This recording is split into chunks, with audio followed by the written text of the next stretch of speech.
is something called a cheese zombie.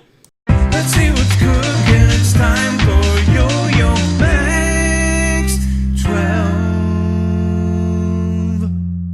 Hello everyone, starting off with 3/4 cup of warm water, and the recipe asks for 2 3/4 tablespoons of instant active dry yeast. Now, in my opinion, that is way more yeast than someone needs for this recipe. I will put why I think so in the description box below if you want to see what my reasoning is.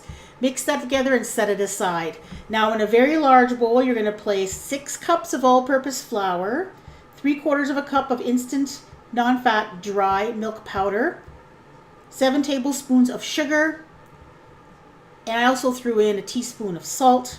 And then you're just going to get your dough hook, just starting to mix that up. And then you're going to blend in 7 tablespoons of vegetable oil. Let that blend in a little bit. And then we're going to add 1 1/4 cups of warm water. Let that blend in, and then add in your yeast and water mixture. Now you're going to let the dough hook do its work here with this mixer, and it was actually quite the struggle for my KitchenAid mixer to mix this, but it did a really good job. If your mixer's having a lot of trouble, then just obviously take it out and just knead it on the countertop with your hands. I let the dough hook work until the dough looked like it was smooth and it pulled completely away from the sides of the bowl.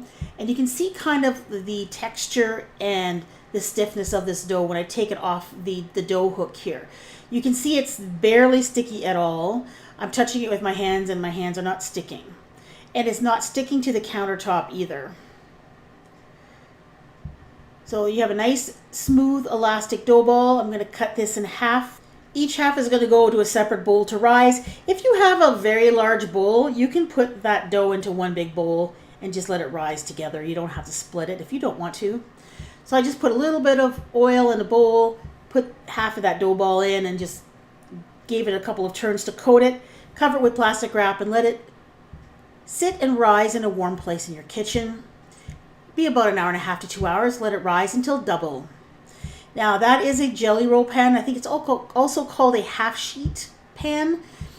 So you're going to take your dough, punch it down, and you're going to spread it out in that pan right to the edge, and then you're going to cover it with cheese slices. Now you need to use processed cheese for this apparently. If you use regular cheddar cheese, what will happen is that kind of cheese releases a lot of oil and you're going to have a lot of kind of oily dough in the middle. Also, this recipe apparently was developed because there was a school district in the US that had an overabundance of processed cheese. If you want to hear more about that, check out the description box below for the story. Then take the second dough ball that's also risen, punch that down, stretch it out, and put it on top of the cheese. And then just go around and make sure the edges are sealed together because you don't want that cheese leaking out. Then you're going to cover this with some plastic wrap. Now I always make sure when I do this that I lightly spray the plastic wrap with a little bit of cooking spray. Put it on top of the dough, and then you're going to let this rise until double. Second rising is always faster, probably take about 40 minutes or so. Bake it at 350 degrees for about 15-20 minutes until it's nice golden brown. And if you'd like, you can brush it with a little bit of melted butter when it comes out of the oven. And then slice it up and serve it. Now this makes about 12 servings, very kind of large sandwich-sized servings. And as you can see, that cheese is nicely melted. This is of course best served warm, but it's also pretty good cold too.